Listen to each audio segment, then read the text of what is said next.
Hello folks and welcome to Tippcast again today with myself, Shane Stapleton, joined as always by the head of sport and the Nenagh Guardian, Shane Brophy. Shane, how are things with you?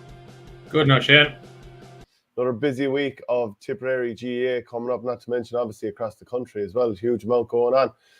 But first place we might as well start is the Tipperary hurlers this weekend up against Westmeath. We've seen 2 wins from 2 so far against Dublin and also against Galway. So I suppose everybody would be expecting a routine win here, but we can't forget that it's only a week and a half ago now that Westmeath pushed Limerick pretty close, lost by 6 points, but actually performed very well. And there was 6 All-Ireland starters there for Limerick, so it wasn't exactly a C team. No, and I suppose we go back to 2017. They gave us a right scare in a qualifier in Semple Stadium. Darren Gleeson had to make a save to keep us ahead with about 15 minutes to go. So, no, it's a game we'd be expected to win. I'd like to think I suppose ordinarily a game like this, maybe some players could go through the motions, but I'd like to think maybe that because there's a final, the panel is going to be confirmed after the game, that I suppose you're going to have probably maybe 5-6 players who are probably on their final chance maybe this weekend to have to impress. You'll probably have maybe the likes of maybe Seamus Kennedy or Conor Stapleton. You'll probably have a blend of experience, maybe Seamus Kennedy, Conor Stapleton, who only featured for the first time this year against Galway. They probably will be keen to get minutes in their legs. Who else? We haven't seen Noel McGrath yet. I'm not sure about the Jason Ford. I know is pretty close to being back. So whether this game, and then I suppose you probably expect the likes of Garrod O'Connor probably to sit this one out. He probably after 5 matches in 15 days he played up to the Fitzgibbon Cup final last weekend. So I'd be shocked if he's anywhere near the 26 like this weekend. He definitely could do with a weekend off. But look, no, I'd be hopeful now that just because there's a lot at stake for a certain amount of players, that there'll be an edge to this Tip performance, and they'll give Westmeath the respect they deserve. And as you say, look, they brought Limerick into the last 10 minutes in Mullingar a couple of weeks ago, so they're not to be disrespected anyway. No, and at the same time, they were missing key players such as Angus Clark, Killian Doyle, Niall O'Brien. For example, Niall O'Brien isn't involved this year. I'm not sure who's dropped in and out of the panel in recent times. So, and I would have seen as well from the UCD freshers this year, David Williams, he's stepped up and he's playing some really good stuff as well. And it took that goal from Donegal O'Donnell, I should say, late on to sort of pull away a little bit. But you still would be expecting Tipperary. Like Tipperary looked to be a far more ruthless, efficient machine than what we've seen in the last couple of years. Yeah. And while Westmeath were excellent against Limerick, they were completely filleted by Galway, a team that Tipperary have just beaten. And at times Tipperary showed when they hit their strides, they were well able to, they looked a gear or two ahead of Galway on that day. So if Galway had beaten Westmeath by 31 points the week before, not that Tipperary should win by 31, but you should be looking for a comprehensive performance. Yeah, I just suppose that would be the ideal scenario. And I can fair this to Joe Fortune, the Westmeath manager. He has, I suppose, he's had to do the brave thing of knowing that he can't put his full strength team out every day. He's got to give lads a run, and I don't think the team against Galway was anywhere close to his full strength. And I suppose they paid the price. And I think it was the Americans, I suppose the Limerick game at home, they wanted to show a good account of themselves, and they did. They've had 2 weeks, so I would expect probably a similar team maybe from the Limerick team to come out here again this weekend. I suppose they're ideally, for their point of view, they're probably targeting the Antrim game and the Dublin games in rounds 4 and 5. I suppose they're the ones that they would be seriously targeting to get one, if not maybe 2 wins if they hit their straps. Is there any possibility then that we'll see 2 teams that are like, you know, a decent bit change? If you're saying that Westmeath are going to target a certain game that isn't Tipperary, right? We already feel like Tipperary will probably make changes. So too, maybe will Westmeath? Possibly, but I suppose the fact that this is one game in a 3-week gap, like there's another 2-week break. So I would have thought Westmeath probably could afford to go strong this weekend. You're probably expecting maybe Tip to go half and half, maybe in terms of maybe guys that have played 2 matches already will probably might sit this one out. You might see, as I say, Seamus Kennedy, Conor Stakelum, Bonner Maher haven't started. They could probably see game time this weekend. Like Mark Keogh has been off the bench. I'd say he probably would be close to a start. Like I personally like to see Sean Ryan stay in there, and just maybe a game where he could get a decent score if the supply is good, just to work on his confidence after the last day. Like I suppose in my preview this week, I suppose I was trying to pinpoint maybe who's on the fence at the moment in terms of the squad, like, and you're probably looking. It's hard to know. I was looking at the 26 from the Galway game, and okay, take into account that Jason Ford, Noel McGrath, Cathal Barrett, Dan McCormack weren't there, like they'll be shoe-ins. I'm thinking Billy Seymour, Andrew Ormond, Cian O'Dwyer, those sort of guys, are they the type that were thinking of? Conor Whelans, the Sean Hayes is a player we haven't seen since the Munster League, like, so I'm not sure whether he's been carrying an injury or not. Looks like Joe Fogarty, potentially he's been featured in the first 2 league games, so I would have thought maybe he's safe enough. Will Danny Slattery's hamstring injury come against him at the wrong time? Will he think, I've got to move on without you? I suppose some will probably depend on Dara Stakelum and how bad that dislocated finger was against Galway, how long it'll rule him out for. Like, so I suppose we'll probably get a better vindication of where things stand on Saturday evening. Yeah, and I know that Limerick cut their panel this week a little bit, so it's probably going to be coming not long after this game that Tipperary will trim it down a little bit. But sure, as we know, it's not as if the players will fall off the face of the panel. If someone gets dropped, of course they can be brought back in again. And you'll have some of the younger guys, the likes of just was the Darren McCarthy's and Sam O'Farrell's, the ones in the extended panel will fall back into the 20s.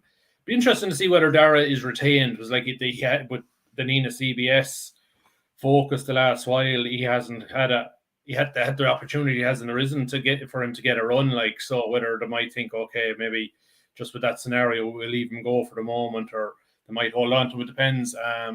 But I know there is, for the guys that aren't retained, there's going to be a separate development panel kept together. Like, they won't be training all on the same night as the seniors, but they will be got together fairly regularly just to keep an eye on them. I'm sure the county leagues will be starting for their clubs as well in the next while. So look, I suppose we got a further indication maybe last weekend when we saw Jack Leamy and Peter McGarry's names added to the senior football panel. So maybe that some of the cull has already started, and maybe I know Jack played in some of the challenge matches before Christmas. And that maybe he's been told, look, you're not part of the plans this year, but I suppose that he's still going to be part of an inter-county setup, I suppose, and getting into good habits in terms of professionalism and what's demanded, I suppose, for Peter and Jack to go up the footballers is probably no bad thing either. It'll serve them probably well in the long term. Yeah, just in terms of, the likes of Darren McCarthy and being involved with the Tipperary under-20s this year, look, who knows, maybe he'll be involved with the seniors beyond just the training. I was looking at, these games are going to start in early April. Like, the first round for Tipperary is against Limerick on the 12th of April. And you know what? It's not like they're getting a huge amount of time to be in and training with the senior team. No. Sorry, the under-20 team. So, I mean, that's another thing for these players to juggle and for management teams to juggle as well. But we wanted to talk about the Tipperary, our projected 15s for the championship for Tipperary this summer. Look, we did it last, or was it the year before we did it? And I suppose we're Robbie.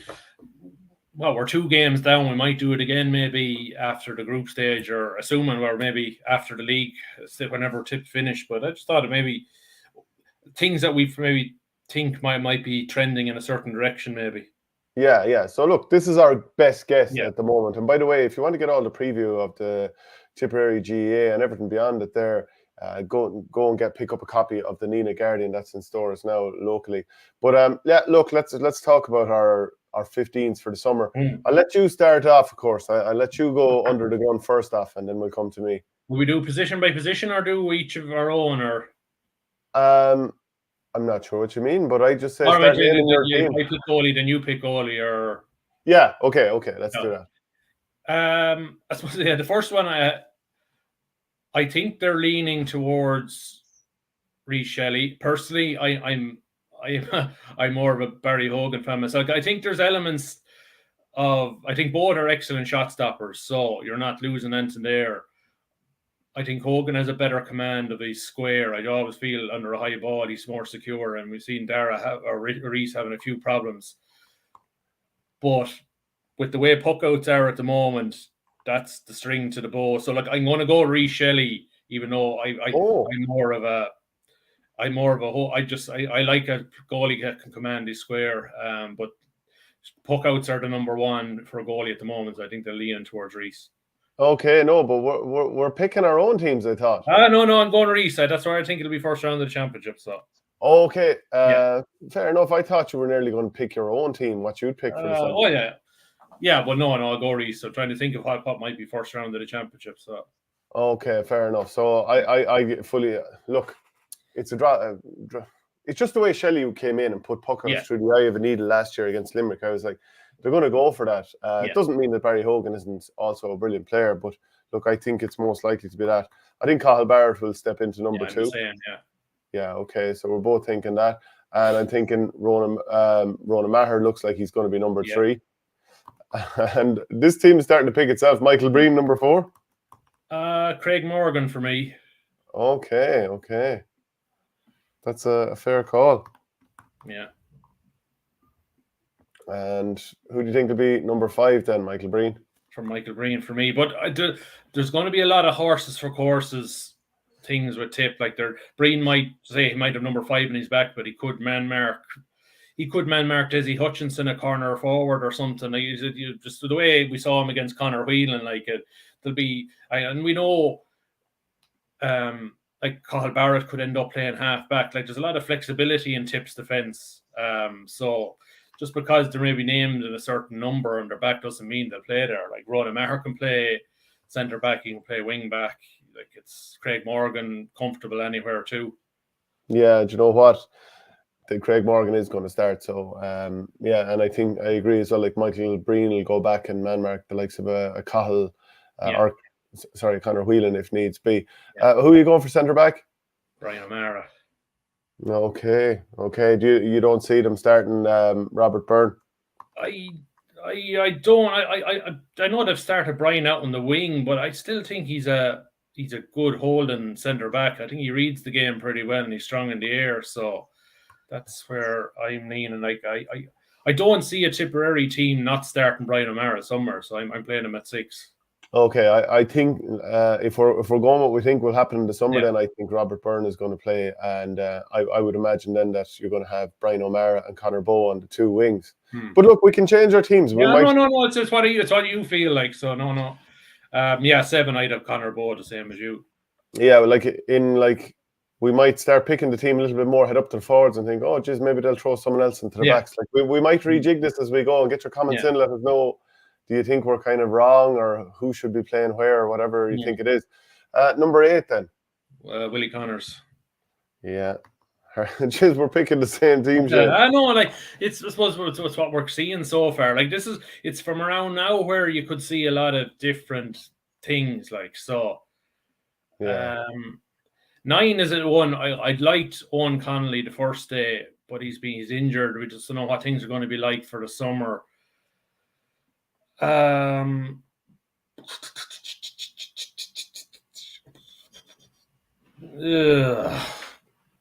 But I'll go Alan Tynan.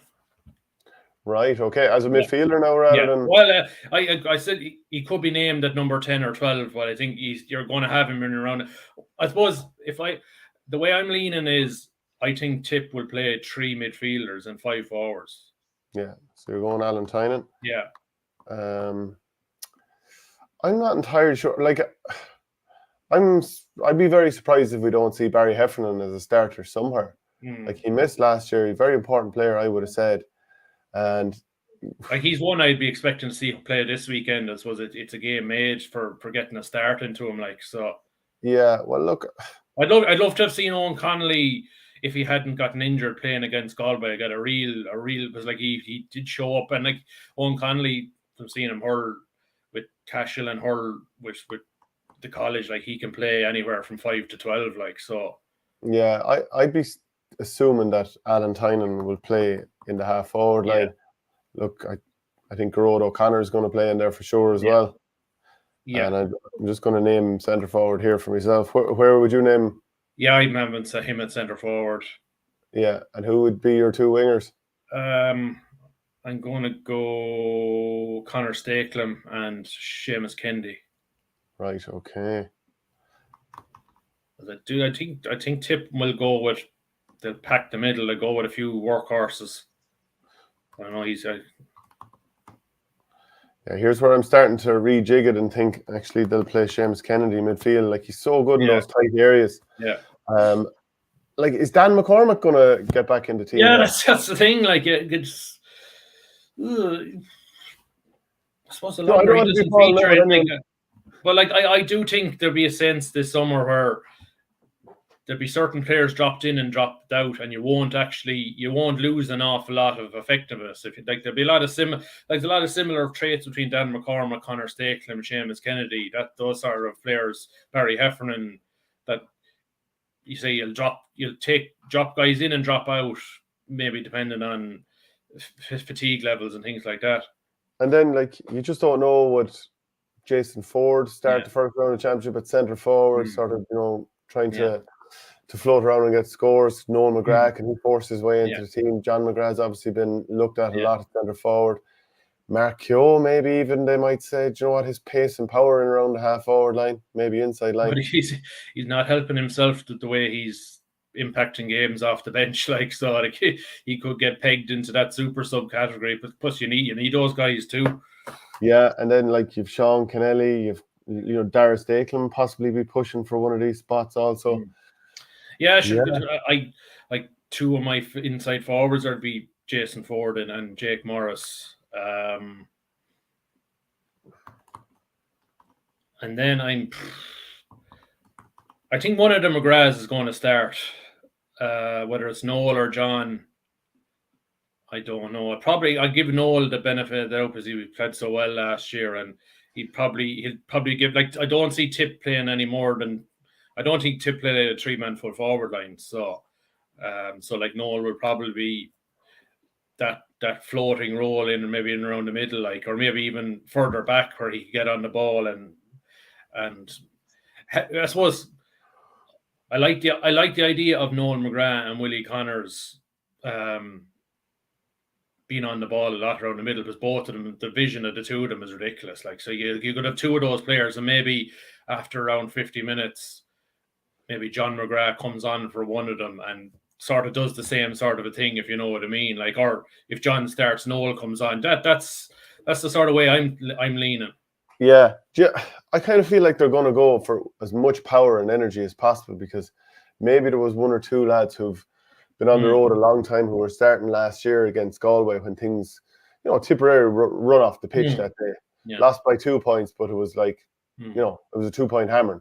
We'd call a spade on that and accept that. Like at the moment, I like the idea of Mark Keogh coming on. We know how good he is off the bench. You can imagine maybe 20 minutes to go, and you see Bonner Maher coming on, or Sean Ryan. We know how effective, like, and your maybe defenders are starting to get tired, and this nuggety corner forward who's just all action. Like, that's why I think maybe, well, if Sean Ryan has a ridiculous end to the year, he definitely could push himself into the team for the summer. But I'll go Noel McGrath as my 13, but he'd be more of a half forward midfielder. Like I'd say Jason and Jake maybe is the lads inside. Okay, I think if you go on last year, right, if you look at the trends of Liam Cahill's team in the past, and I think specifically with Waterford, players that he trusts, he keeps playing. Like Jack Prendergast is like, certainly when Cahill took over, was an unheralded name. Now, anyone who knows for hurling knows that he's a very good player, but he never didn't start because he's just so trusted. And we've even seen that since when Davy's taken over. He'll always start. Yeah. And look, you'll obviously say Bursley bias, fair enough, but Dan McCormack very much seems to be a trusted lieutenant of Cahill's. And that's why I think he'll start somewhere. And he could even start somewhere in the backs. Who knows? Could even end up centre back. Now, I don't think that's necessarily likely. It all depends on whether, I suppose, come the end of the league with Conor Bowe, like it has worked so far, but I suppose the test would probably come against Limerick, and like that'll be the ultimate test of how he can go in that position, and who will he probably be.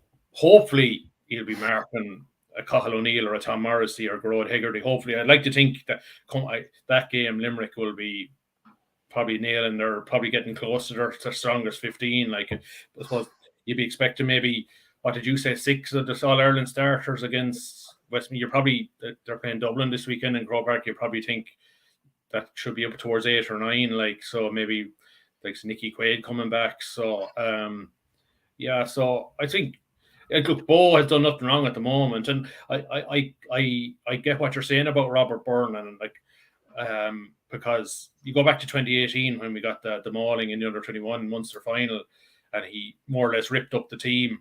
And who did he put in as his centre back? Robert Byrne. Why? Because a bit of physicality, a bit of raw aggression, like a bit of steel, like, and look, he's done nothing wrong so far. So I probably would expect Byrne to start this weekend again, because I suppose Brian O'Mara will be out, and I suppose another player we haven't seen, and he wasn't even named on the bench against Galway, was Paddy Cadell. We haven't seen him at all, like, so, and I suppose you'd love to see what he could do. I suppose, like, I was impressed by how lean and fit he looked after coming back from the injury last year, so I'm not sure whether he's been carrying a knock or what, but I suppose he's probably one that is probably under pressure this weekend, because I've never got the vibe that Cahill was fully enamored with him, if you know what I mean, even though a lot of people are fans of him. Like, he was the one actually who lost his place in 2018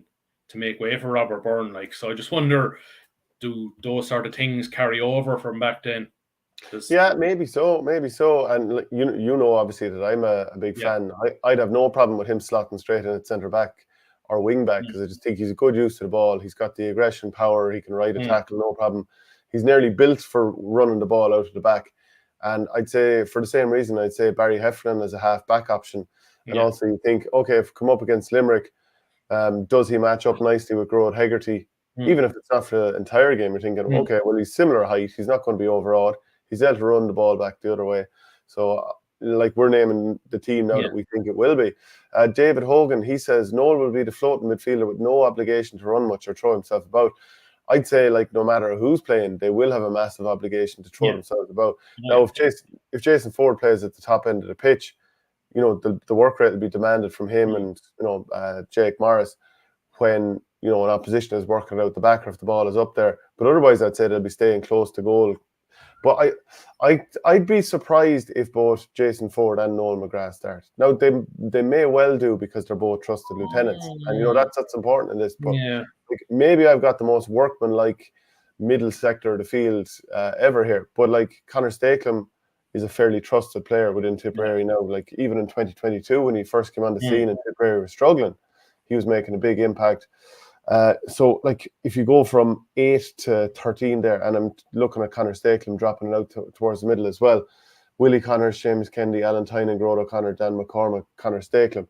Now, you would make the fair observation that, you know, like, are you leaving too many scorers on the bench with Keogh, Noel McGrath, and so on, and Sean Ryan, Andrew Ormond, who we haven't really considered just yet as a starter for the summer.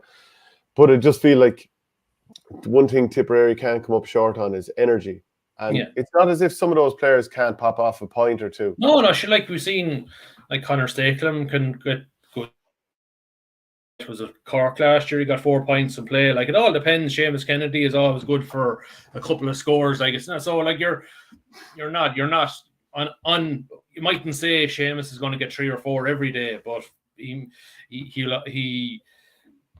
it might be Seamus one day who fills his boots, and it could be Alan another day. But like, he probably do the bulk of the scoring. Like, and no, like, I think we'd be blessed if we got to the first round of the Limerick game in late April and not having an injury. Like, you're probably going to have injuries. And look, if you look at the 15s we've selected, look who's not there. You think definitely Tip have a subs bench to come on that's going to make a difference. Yeah, and like, it's true, the script might be totally ripped up just by an injury or two, and not only might be a case of, like, you have to fill a spot or two, you might feel you have to rejig a spot or two to get the balance of the team. Or then, and I think maybe people are sick at the point I make that 6-day turnaround to Waterford. Like, there's going to have to be a minimum 4 or 5 changes purely on fatigue. Like, there's some lads are going to have to slip in and slip out, and that's this. And having that flexibility, maybe, where I suppose a manager would always say, I have a panel of 30-35, but really, and they know ideally they want 22 or 23 guys that they know they can start, and not really, the team probably doesn't really miss a beat. Yeah, okay. We'll get you to go through your team there one last time. Yeah, sure. Yeah, recent goals. So Cahill, Ronan, and Craig. And look, we all know most teams only play a 2-man inside full forward line. So you could see Barrett and Morgan maybe being the markers and Ronan being the sweeper, like, so, or being the free man. Depends on if they need a physical player or they need a speedy player. So I suppose horses for courses. Michael Breen can man mark. I bring Brian O'Mara. I thought that 15 minutes against Galway before he got injured, he was very, very good. Conor Bowe, Willie Connors, like, just his creativity and guile, like, just he can see a pass like a lot like Noel McGrath. Probably, I think I go Stakelum 9, Tyne and 10. Yeah, I think both of them will play, because I think Cal's a fan of both. Garrod O'Connor 11, Seamus Kennedy 12. I think Kennedy makes the team no matter what. I think he's one of those trusted guys. Jason Ford, Jake Morris. I think just on basis of Noel McGrath Player of the Year last year, we haven't seen him yet. I think it's all about making sure Noel is flying. And I think if you're going into Limerick first round of the championship, you probably need Noel starting. So, and if he's playing well enough, I'd say he will. Yeah, and like, he still is an absolute brilliant player. What is it? His 15th season? Is it something like that? Yeah, 2009 he made his debut. Yeah, it's the 16th season. So sorry, 16th. Yeah, so like, what a career he's had. He only and at the same time, he only turned 33. Like, so yeah, he only just turned 33. Yeah. But like, and I do think it's probably something. Like, you think the era of sports science, and I think a lot of people think, you turn 30 or you're on the wind down. Like, you would think in some ways it should be possible for if players are interested enough that the career should go on longer with what sports science is doing. And maybe I wouldn't say do what Tony Brown did, go right into your late 30s, like, but Tony was meticulous, like, so. But maybe that's something that Noel could feed off with Tony being in the back room. How do you? I'm sure Tony would be giving hints, like, how do we elongate this guy's career that maybe we could get another 3 or 4 years out of him. Okay, we might use him sparingly, but Jesus, like, last year he was still playing as well as ever when he was at his best. Yeah, actually, I remember doing a media event with Tony Brown about 10 years ago now, and I was asking him about keeping going. Didn't he play championship at 41 or something like that? He played well. I don't know if he got to 40, but he got close to it. Jeez, I thought he did. But anyway, look, we won't split hairs over it. And I was asking him, what was the story? How'd you keep it going? And he was saying when he hit 30, like he'd be a big Man United fan. He was watching Ryan Giggs continue to play, and he was, he was reading up on Giggs and all this kind of stuff, and the amount of yoga and stretching he was doing. And, that was something that he really zeroed in on, and that's how he kept himself going. Just then I'll go over my own team one last time. I mean, we've got the same back five, more or less. So I do think that Craig Morgan has really come good in the last years. Well, as he obviously missed last year, but the last couple of years he's really come good. It's pretty evident that Ronan Maher is going to be his full back and someone to dominate the square if the ball comes in. A half-back line, Michael Breen, whether he's there or switch back, like you said. Robert Byrne just seems to be the man that he's going to go with, and he's got that physicality that I suppose they're hoping from a Tipperary point of view that no team wants to run down the centre because Byrne will be there to meet him. But he has to be more disciplined, and if the discipline doesn't come in the next couple of games, he could be in a small bit of bother there. I'm loath to not put in Barry Heflin there somewhere because I'm a big fan, and maybe Paddy Cadell, but we just haven't seen them, so it's just hard to visualise them starting just yet. Like I talked about maybe from 9 to 13 not having too many absolute free scorers outside of maybe Gerard O'Connor, but Conor Bowe should give you that extra attacking impetus, coming out from the back. Then Willie Connors, Seamus Kennedy, like the two of them will knit the play really, really well. They've eyes in the back of their head. And when you're going to have tight, like huge numbers in the middle, it's no harm to have players like that who are also able to get around. And to be fair to Connors, he nearly always gets a couple of points. Then Alan Tynan, I mean, again, trusted lieutenant. He's probably not playing his absolute best stuff at the moment, but it's pretty clear they trust him. Rod O'Connor's our most important forward, I would have said, because we no one else like him. Dan, trusted lieutenant, assuming he's okay, you'd imagine he'll get in again. Conor Stapleton for the same reason. And I know I don't have Noel McGrath named in that team, but I just don't know if they're going to name Noel McGrath and Jason Ford in the one forward line, just because of the amount of energy that the team seems to want to get in here. And like Owen Connolly, he could well start as well, because he's had a pretty good start to the year. Then Jason Ford and Jake Morris, I think they're going to pick themselves. So that was an interesting exercise, and it'd be interesting to see how wrong we are. Oh yeah, I know. It's you'd have to be encouraged by the depth that's there, and that look, if things go well, there'll be a good chance of getting out of Munster. Like so we can't look any further than that. Like, but look, I suppose we're not in a bad spot. Like any team, you could do without injuries popping up, and like Jay, like you think about last year, like Jason got injured at the wrong time against Cork, and Gerard O'Connor got injured against Waterford, and you think about that Galway game, like Gerard O'Connor, when he came on off the bench, like he was only coming back from the ankle problem, and he helped turn that game around in the second half. When like it just shows you how much he's come, and I think it's a great sign that like the way he's sort of been spoken about nationally now, like, and I always feel, especially the Clare player, the Clare fans are very good at talking up their own underage players that got the status coming, and I would feel, why is nobody talking up ours? And that now nationally, Gerard O'Connor is really been spoken in that sort of vein of Mark Rogers, or that okay, this guy has kind of come from, I wouldn't say nowhere, but I think if you go back to that 2019 under-20 All-Ireland run, you look at the 6 starting forwards, he was probably the least heralded of the 6. But yet, I always thought he was more of a senior-ready player than the other 5, because he was the big man. He was big man. The likes of Andrew Ormond and stuff. You think, God, that lovely suit at underage hurling, but is he going to get any bigger and stockier to break in at senior level? He might well still do, but you're sort of looking, you're trying to project ahead for the guys with the physical attributes, and like O'Connor is gone from number 6 to number 1, really. And if Jake Morris too, I suppose him and Jake really, like, yeah. I wonder is there any room for a bolter to start? Like Andrew Ormond, he's done some good stuff, and I can see him being a real summer hurler. Sean Ryan's done well. The ball sticks up front when he's there. It gives opposition something else to think about.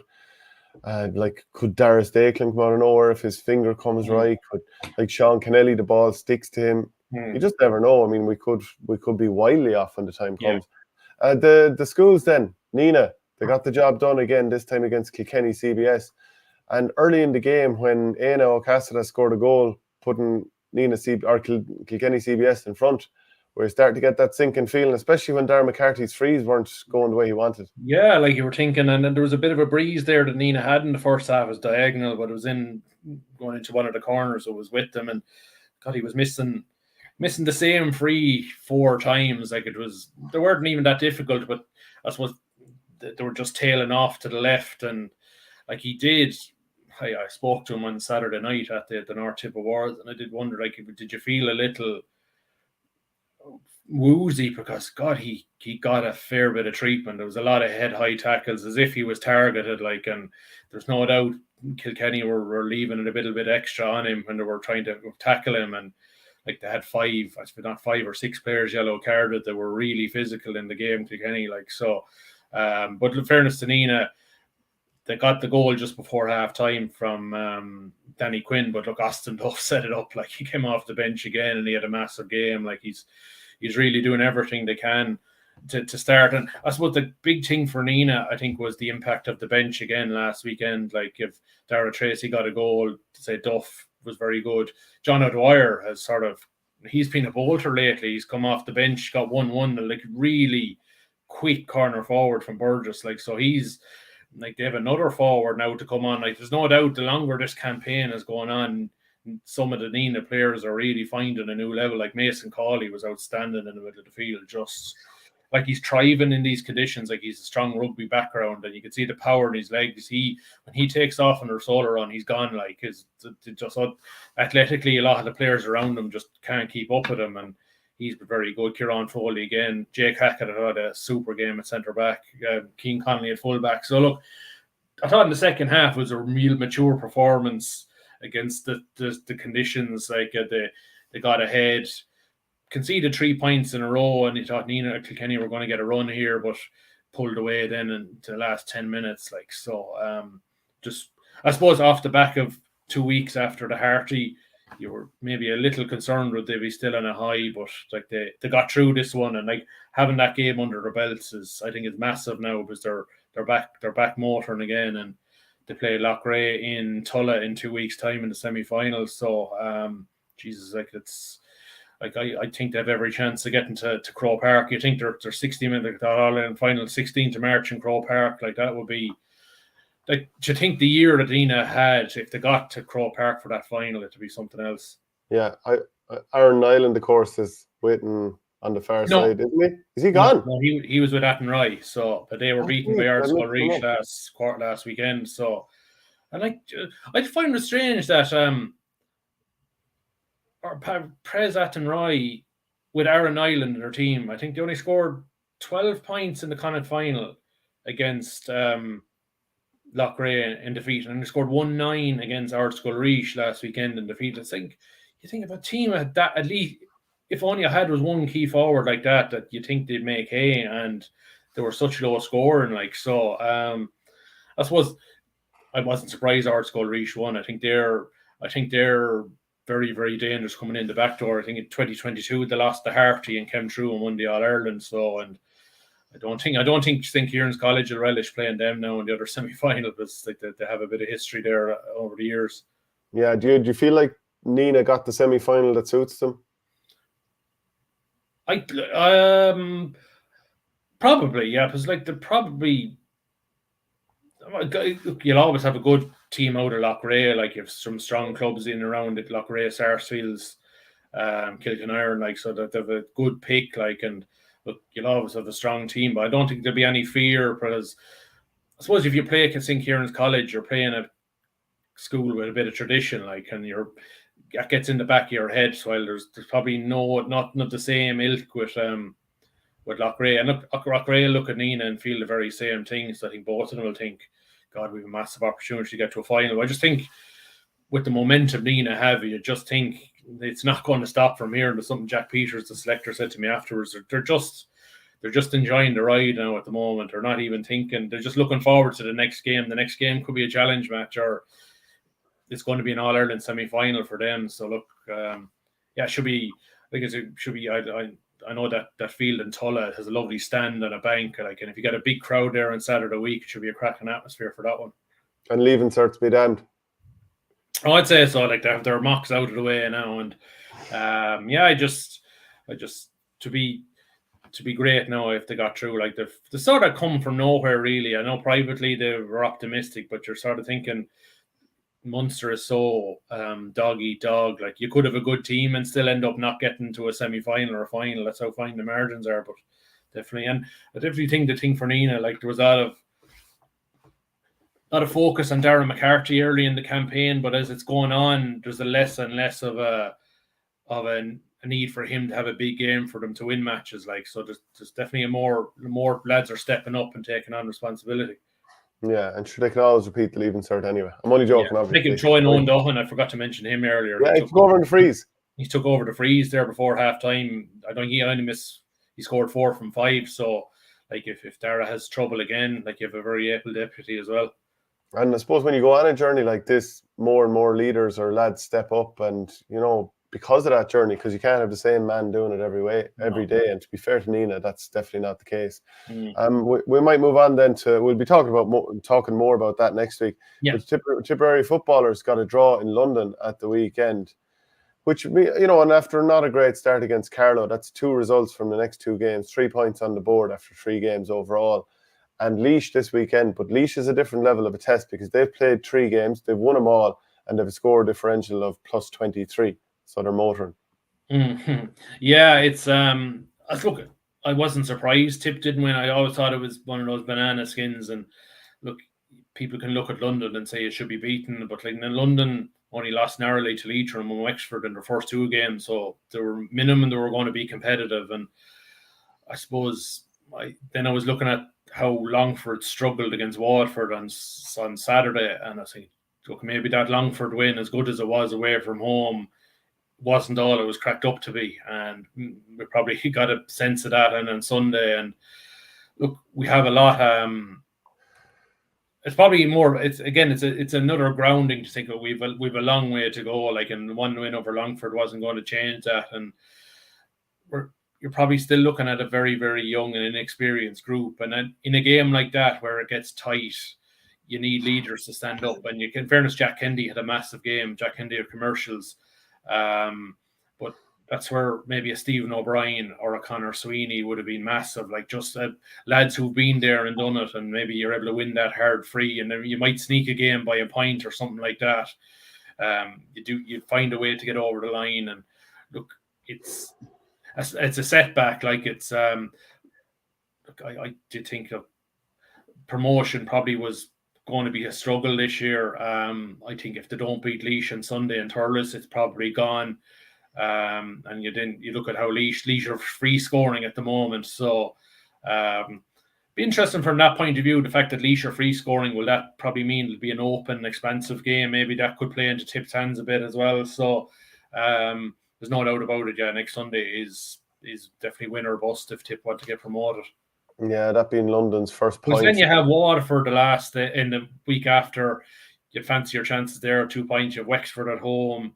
Like, if Tip beat Laois, you'd probably fancy that beat Waterford and Wexford, and then you go to Leitrim on the final day. Probably could be a winner takes all game. Like, so you probably if Tip probably do need minimum 5 points going into the last round if any chance of going up. Like, so. Yeah, and to be fair, you just don't know what's going to happen in a given game. Like, realistically, Leitrim shouldn't have got that win against Wexford over the weekend. People probably saw the late ball pumped into the penalty area and a penalty given for it. Yeah.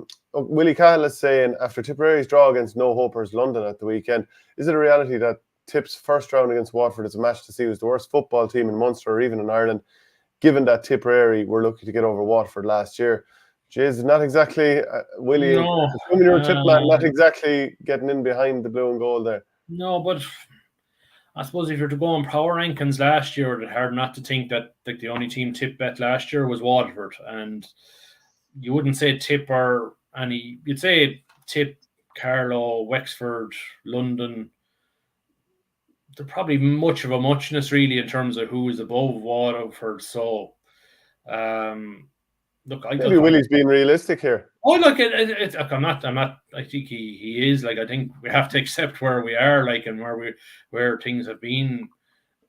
this was last year. And look, I do think, look, we have a very, very young and inexperienced group in there at the moment. Like, not helped by, I say, Stephen O'Brien being injured and Conor Sweeney still out and Evan Comerford still out. So like it's hard enough without those guys. Like you probably have some chance if those guys were able to start, and you could maybe rely on them maybe to carry the can a bit and help probably a bit of know-how, I suppose, in terms of these tight games. And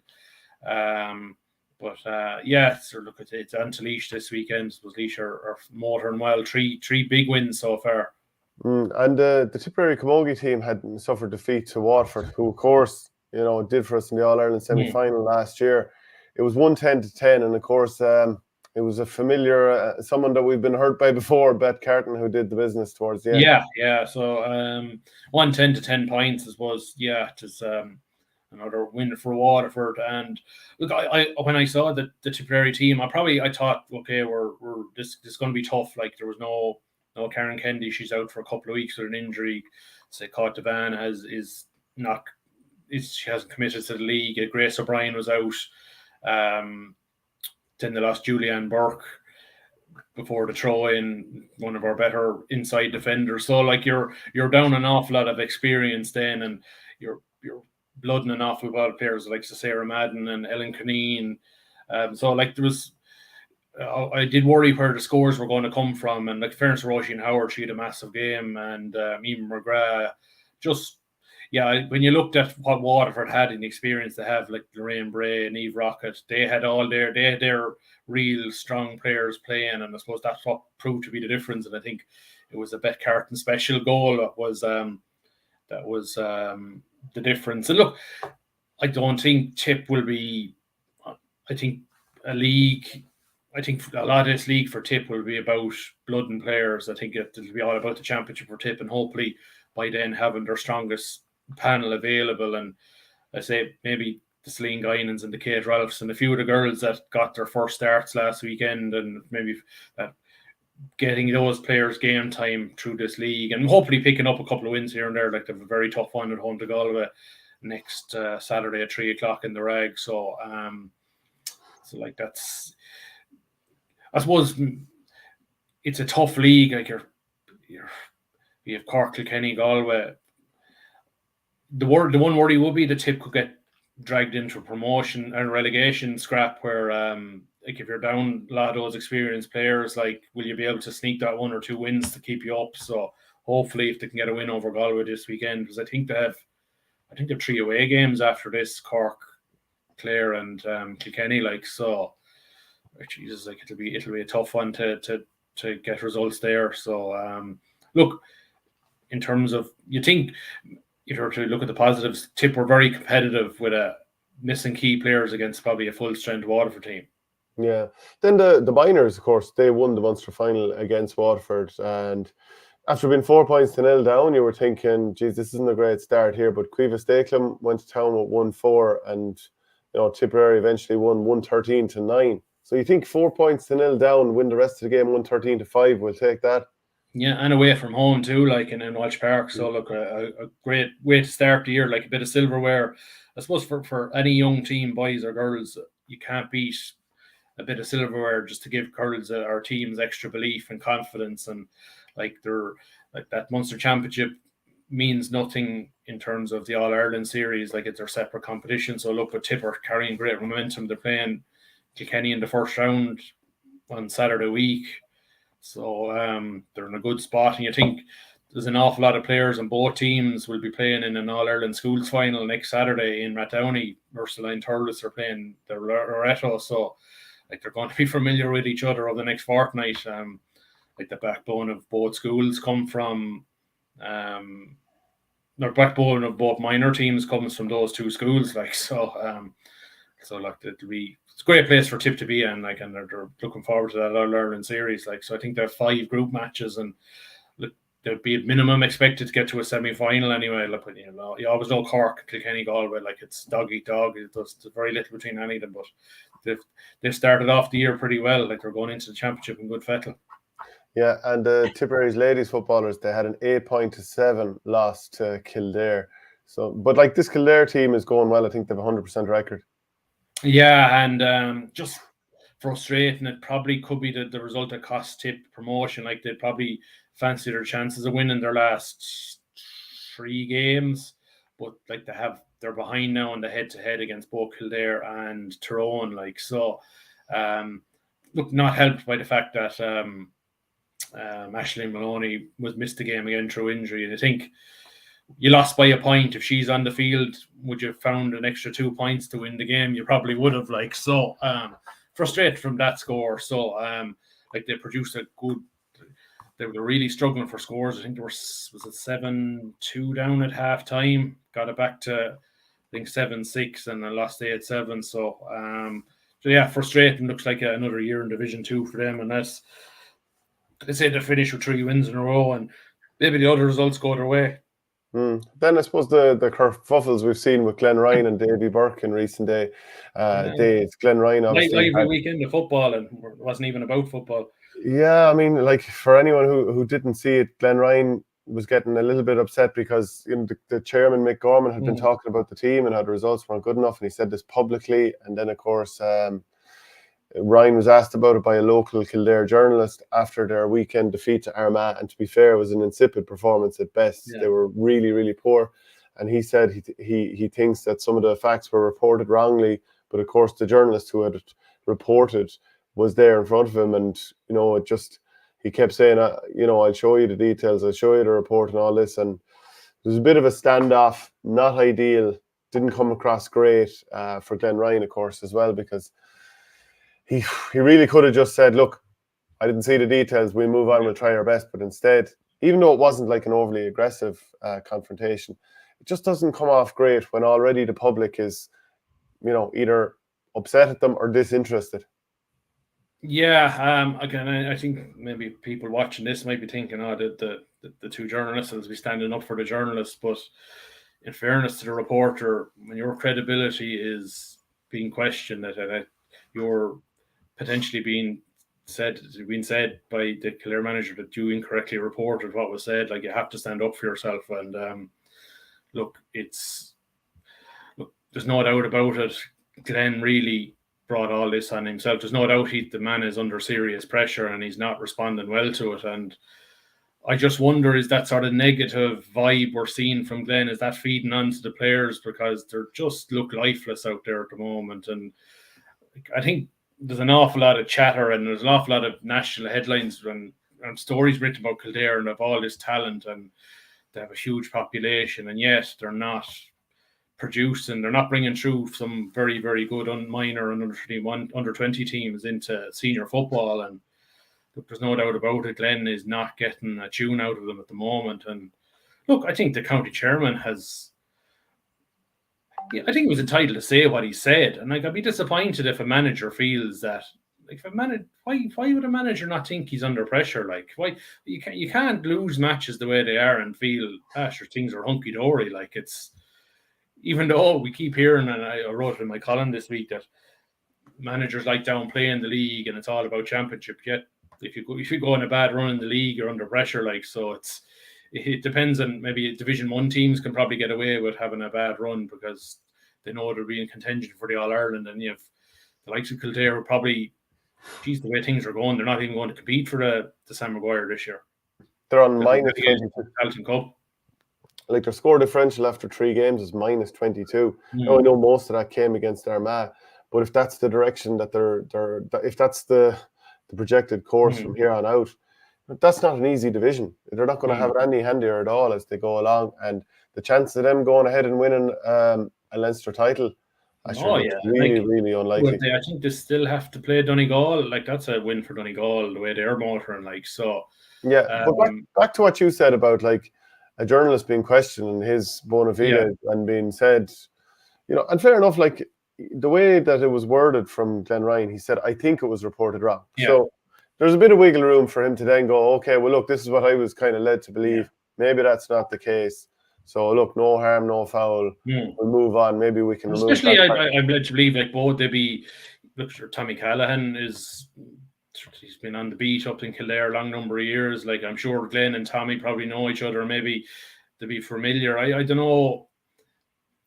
Like, sometimes we've been the best time to get a manager is also the worst time to get a manager is after a defeat, because their emotions can be all over the place, and you get some great sound bites. And probably that's what happened. Like if Glenn had his time all over again, you take an hour after. You can't do it. You have to do it within 10 or 15 minutes after a game.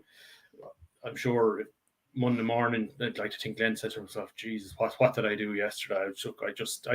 I took my frustrations out in the wrong way. Yeah, I remember once, and I mean, this comes back to, again, like, why would a journalist get upset about this? I remember once there was a story on somebody taking over an inter-county management job, and I did a story about it. And I knew this person had been interviewed for I had a phone call from the chairman, who was obviously quite frustrated because he wanted to get this thing done. And he ended up threatening me with defamation, like that he'd sue me for putting the story up. And I lit him up on the phone. I said, do you actually understand the law around this and how it works? You haven't a clue what you're talking about. So I ended up lighting him up on the phone, because to basically say, I'm going to try and take money out of your pocket over this story, which doesn't affect the reputation of anyone. Yeah. Because a story like with defamation it has to injure someone's person in the eyes of right-thinking members of society. And the idea of this, like, red rag to a bull stuff. And I think I didn't see how Tommy Callaghan behaved in this situation. Like, I mean, and I get no sense that he didn't behave anything other than professionally. But, like, when you're being questioned like that, it has to be red rag to a bull, no matter how he conducted himself. I'm sure on site or inside he was on fire. Oh, absolutely. Yeah. No, like, it's one thing in our industry is if you don't have credibility, you have nothing. Like, if people can't trust that you're sending on provided kosher, bona fide, correct information. Like, if you start getting tagged with, God, he's making up stuff, or he's not telling the truth, or he's in the pocket of the county board, he's just a mouthpiece for them. Like, you have to stand up for yourself. And yeah, and then I think I still think a lot of journalists. I think a lot of journalists now are wary. Going back to the Declan Bogue incident, I'd say a lot of journalists regretted not taking a tougher stand against Jim McGuinness that day. It was like poor Declan was hung out to dry. And I think a lot of I don't know whether you were in the press conference that day when it happened. You were probably in shock, and if you had your time all over again, I'd say every one of you would have walked out. I'll tell you what happened from my point of view that day. People might know that was probably an incident none of you ever experienced before, and you didn't know how to handle it. But if it happened again, you probably would walk out. Yeah, so this was just after the All-Ireland final in 2012. Yeah. Donegal had beaten Mayo, and Declan Bogue had done a book called This Is Our Year, where he had different people from, Ulster counties talk about their season, including Kevin Cassidy. This was the year before Cassidy ended up getting dropped. Then maybe, for whatever reason, Jim McGuinness decided he wasn't happy with Declan Bogue. And I went into the post-match press conference. This is in the bowels of Croke Park. And I was writing a few stories, trying to get them done before McGuinness started talking, get those stories filed, move on to the next thing. And I heard a bit of a kerfuffle in front of me, but I wasn't fully paying attention. And then all of a sudden, McGuinness walked back out of the room, and I was like, that's a bit odd. And I went back to typing again. And then I remember Malachy Clerkin saying to other journalists, hey, what's going on here? And I saw Declan Bogue leaving. And then McGuinness came out, and he started going off on one. It was all very, very odd. It was very, very strange, I have to say, and regrettable. And basically, everyone should have walked out of the room. But it was easy to be wise after the event. Yeah, like I say, I understand why he didn't, because that you sort of, when you're not expecting something, or if you never, that's rarely happens before, where you have a press conference. I'm not conducting unless while there's somebody else here. Like, and that, I think a lot of journalists on the beat now are forewarned if that ever happens again. They'll all walk away, like, because you can't. I don't think you can have anyone picking and choosing who they can and can't deal with. And again, I'm still not comfortable with the way Mickey Hart doesn't liaise with RTE, even though he's now with two different counties since he's left Tyrone. I think you're an inter-county manager. I do think there's an element of if you sort of have to liaise with the media. You can't choose who you do and don't. Like, it's like when Alex Ferguson, I suppose he got away with it. He was so powerful at the time, like that he didn't. For a good few years, he didn't he didn't deal with the BBC like so over something I think that was said or written against him like so. Just one other thing then about the Camogie Association, the GAA and the LGFA, they yesterday revealed that 2027 is the proposed date for the plans for full integration between the three organisations, which I suppose from the most part, it's hard to think of negatives. Like, can you think of a negative? Like, there's no reason that boys and girls shouldn't be treated the same and all that kind of stuff. We all agree on that. Just in terms of on the ground in a club, if someone who's, let's say, a secretary of the club or a treasurer of the club, is their workload going to automatically be doubled? Or are we now looking at, okay, well, you've got to find double the amount of people to fill these roles? I don't actually think an awful lot will change in terms of clubs. I still think, okay, you'll have one club, but I still think you will need a GA secretary, a Camogie secretary, a ladies football. Just say if you had 3 units and the one, because like there's no way everyone could monitor the one thing. I suppose that's probably where a lot of the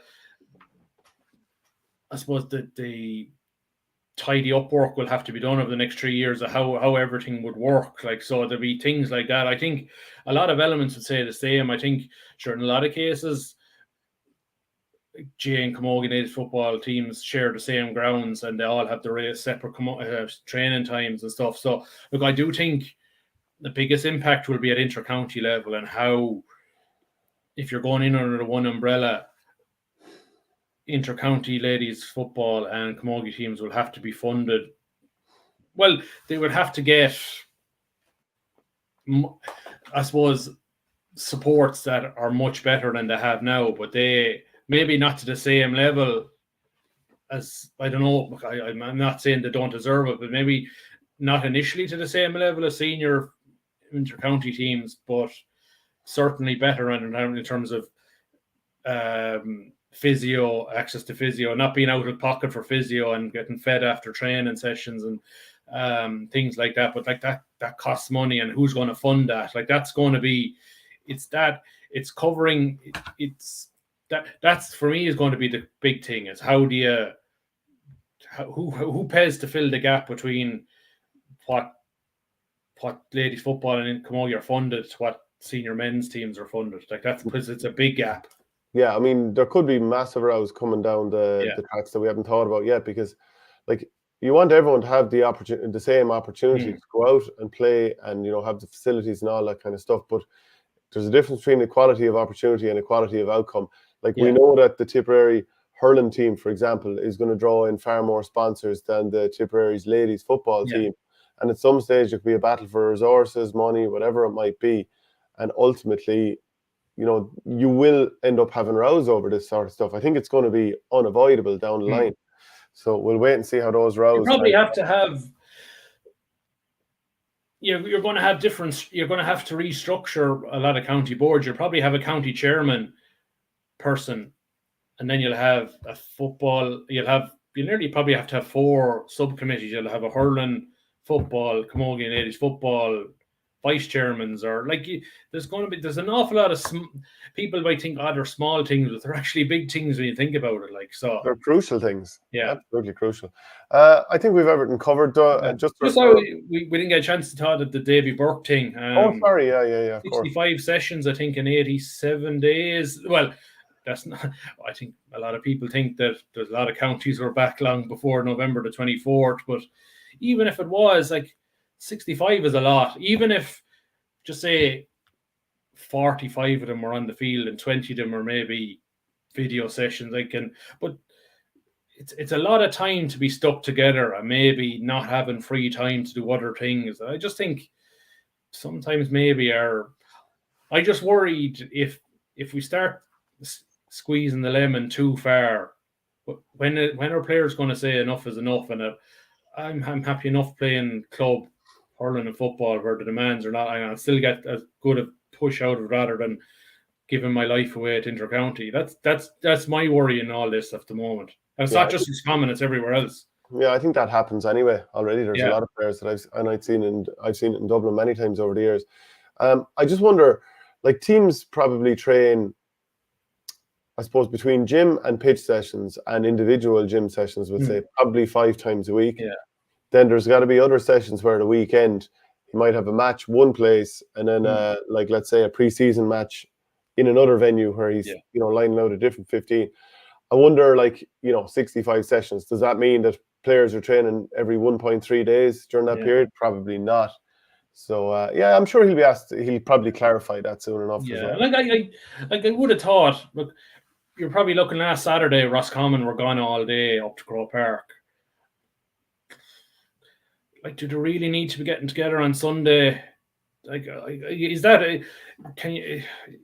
This lack of trust I have that some intercounty managers have, if they don't have their players together all the time, that they're going to cut corners and things like that, and like it's just like you think Roscommon players could have been gone all weekend last weekend, between all day Saturday up to Dublin and back, Sunday morning session. Either the players who played against Dublin were beginning their recovery, and then the other players were probably doing a sprint session or something to make sure that didn't lose out. That, like, that's your whole weekend gone, essentially. Yeah. It might just be a case of he feels like his team has been pulled hither and yon the last few weeks, and he finally needs to get them all together, have a bit of a summit meeting, whatever it might be, and be like, where are we going from here? But like all the other distractions, the Sigerson Cup and all that, that's done now. So maybe he's thinking, draw a line in the sand here and let's get going again for the year. That's the best we can think. I suppose that just shows you where the game is gone now. It's so structured, and every team nearly has game plans now. If the players are not there on the training field, you can't put game plans together. Like, you can't just, like the old days, lads just rock in and 15 and try and use the ball as best as you can. Like, we saw the last play against Tyrone where nobody took on the responsibility to have a shot with the clock down. Like, so that was grim to watch, wasn't it? Oh, geez, how nobody had the cop on to think that Joe, like, as if they all thought this is soccer. Like, Joe McQuillan will allow us, like, now, in soccer, when it goes over the allocated time, they always allow the final attack to take place, but they're actually under no obligation to do it. And the same in football. Like, Joe McQuillan decided, as you're pulling the piss here. You've had 3 or 4 chances to have a shot somebody, and you didn't take it. That's enough. Yeah. Well, what game did we see in hurling recently where that happened? It happens. Anyway, Wexford Offaly. Oh, I can't remember. Look, Clare Wexford or something. Or Clare Waterford. Yeah, no doubt. I'll remember exactly which just after we finish the show. Just a reminder, the Nenagh Guardian is in stores locally at the moment now, so go ahead and pick up a copy of that. And otherwise, Shane, we'll chat to you next week. Talk to you next week.